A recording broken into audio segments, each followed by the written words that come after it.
this video, I will be taking you guys through the 2024 presidential election if it was held today on April the 18th of 2022. So let's get right into today's prediction. Now, first off, let's look at Biden's current approval rating. It is holding pretty steady over the past 2 or 3 months and negative 10.6 points right as of right now, which is actually pretty close to Donald Trump's numbers at this time of his presidency. And yeah, Biden's doing a whole lot worse than pretty much all of the other presidents except maybe Jared Ford. Ronald Reagan, a couple of those presidents, but really Biden's not doing too well, and the national average, Biden's not doing too well either. He hasn't polled over 45% for a pretty decently long amount of time, and there's a lot of undecided voters. We all know that they typically do break for the Republicans, such as this poll by YouGov. Even though the Democrats are ahead by 5, there are 15% undecided, and the poll down here, which is also conducted by YouGov, there is 22% undecided, and Biden's only winning the election by 2. And if the results of the popular vote is D+2, I still assume the Republicans probably win the presidency. And you can see a long list of these polls. Recently, there's Trump plus 11, Trump plus 6, Trump plus 9, Trump plus 6, Trump plus 5. Pretty large margins for Republicans. Not so much for Democrats. The recent polls, even if the Democrats are leading in them, D+2, D+2, D+4, D+4, D+5, D+5. So not a lot of good numbers for the Democrats as well. So let's get started by filling in the safe states for the Democratic Party. We have California, New York, Vermont, Massachusetts, the District of Columbia, and Hawaii. I also have the state of Maryland and Maine's 1st District. You do have some generic safe states that I'm not going to consider safe. I'm going to consider them likely because I think they're going to be more competitive. Just wait for a second here. So you can see that some of these states that were more competitive, just Connecticut, Rhode Island, New Jersey, Delaware, Oregon, and Washington.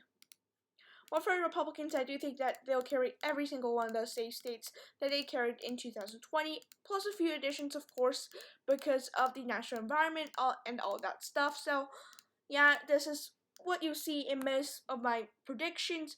When I just start up the map here, the Republicans, they gained all of their safe states in 2020, plus South Carolina, Alaska, Nebraska's first, which was the R+15, barely likely, and the state of Kansas.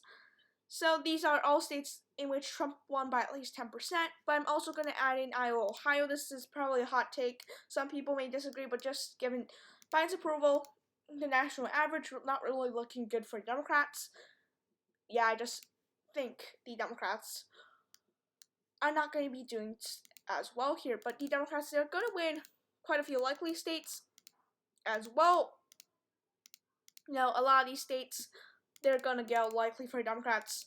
For example, Colorado, it may be more competitive, the Denver suburbs, more competitive, but in the end, the Democrats are probably going to win these states. These states shouldn't be contested by the Republicans. All these likely states, they might be closer, but it doesn't mean they're competitive at all. Now let's go to the Democratic states Republican states in which I don't consider them competitive. First off, we have these 3 states. The states of Texas, Florida, and North Carolina. I'm going to group them together because they are similar geographical region. Texas is too early to flip, especially when you consider how much red is in the state of Texas. Let's zoom into this map here. It's going to take some time to load, I guess, but Trump, you have to realize that even he, in 2020, won by a likely margin, and just looking at this map, very red in many, many ways. Many conservative counties that are going to vote for the Republicans. We have the state of Florida. It's too far gone for the Democrats right now. If we go to compare mode here, you can see that state was one of the states in which they shifted Republican by over 2%. Only 3 of these states did so, and the other 2 states, Utah was because of McConnell not running, and Hawaii, it's just the states shifting Republican in general. So Florida's pretty much gone for Democrats. We have North Carolina. There's actually quite a lot of Democratic voters. The state could be shifting a little bit towards the Democrats, but given the national environment, I just don't see the state going to the Democrats. a main second as well. I think Trump did win this district by, I believe, 9 points. It's actually 7.4%, but still a pretty solid margin for the Republicans there. Now let's go to lean states.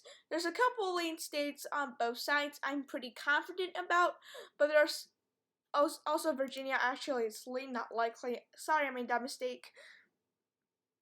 I was quite conflicted. I think the state will be just under 5%, so I think that the state will be competitive, but it would not be contested, and I don't think Republicans have a chance at all. I'm pretty confident in that projection. I also have New Mexico going to lean, probably going to the Democrats by 4 or 5%, given the state did not really trend Democrat too much. It trended Democrat by under 3%, so barely shifted Democrat, so I'm going to have New Mexico as lean, not likely, but I just don't think the Republicans are going to be able to flip the state or even come close to flipping the state. On the Republican side, I'm pretty confident in let me see, which states may I be confident in characterizing towards the Republicans? I am pretty confident in Wisconsin. I could see it go Democrat very, very narrowly, but I don't think there's an even remotely good chance that will happen. There's a lot of red here in the state of Wisconsin. Trump only lost the state by 0.7.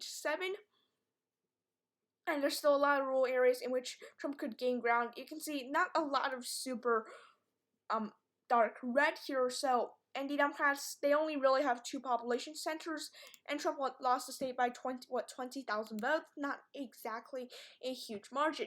But guess which state is closer? The state of Arizona. That's why I'm pretty confident in going to the Republicans, so they will only be 14 electoral votes away from the presidency. So let's see. In the state of Arizona, we did see a little bit more blue here. There's 2/3 of the population in Maricopa that did go to Joe Biden by 2%. Turnout was very high. I think it will be lower in 2024, and that's why I think Donald Trump could do very well. Turnout will be lower in Maricopa, Piedmont, those Democratic cities, more so than the Republican areas. So I think Donald Trump should be able to narrowly, maybe by a margin of 3%, flip the state of Arizona back for the Republicans for at least another 4 years. I think these are all the states I'm really, really confident in. I mean, decently confident in one party. Now let's go to states that are, I consider more, truly states that really will be very, very contested here. Let's start with the state of Nevada. Just go by region. Nevada, I do think will go to the Republicans very narrowly. Biden did win the state by 2.4, but Clinton also did basically the same. In fact, the state actually shifted Republican a little bit. So that's reason to believe that the Democrats will not end up winning the state of Nevada.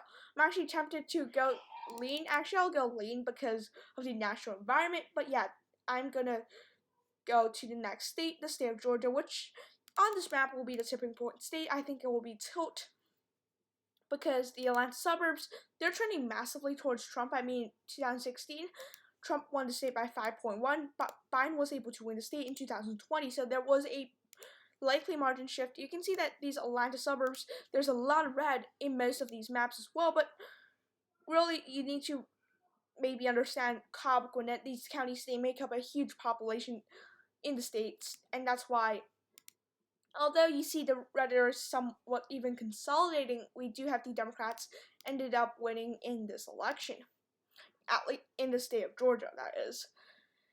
Now going to final few states up in the Rust Belt and the Northeast region. First off, let's go with Minnesota. I think Black Lives Matter, all that stuff just shows how Minnesota, their suburbs are too far gone for the Democrats, for the Republicans. The Minnesota suburbs, Minneapolis suburbs as well, so that's probably going to be there. I am tempted to give it towards the Republicans, given that, Minnesota could actually go to Republicans, considering if the election was held today.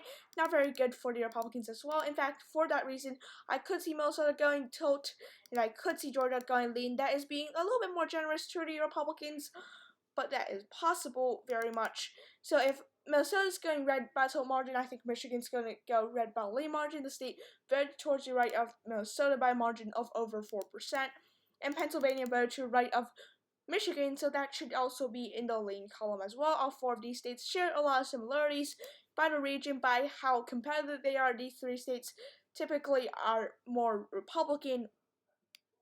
If we look at even a long time ago, for example, 1984, the state of Minnesota was able to go to Mondale. He was able to carry the state. We can see in a lot of, older elections that is the case. Clinton did carry, I think, Minnesota by the largest of all margins, and that is also what is true in 2024. At least as of what it stands right now. So, if these, Minnesota's going red, I do expect the state of Nebraska's second congressional district to go red as well. It is a pretty urban district, but I think right now they just don't have that much vibe against the Republicans, and that's why I think the state will go to the Republicans very, very narrowly. I mean, the congressional district. New Hampshire's 4 electoral votes should also go to the Republicans. The state did not like Trump's comment about the state, and that's why I probably went for Biden by a decent margin, I should say, 7.4 points. And I think that Biden could still win the state, absolutely, but yeah, I still am tempted to go to the Republicans on this prediction. Maine's at large vote, I do give out a tilt, not lean, because of the national environment and all that stuff. Maine only voted for Biden by 9 and voted for Clinton by under 3%.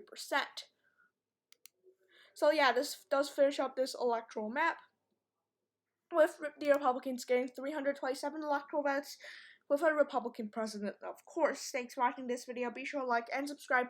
Watch more of our content on screen. And I have House predictions, Senate predictions, shorts, and all that stuff that you like to watch. Thanks for watching. Have a nice day, and bye.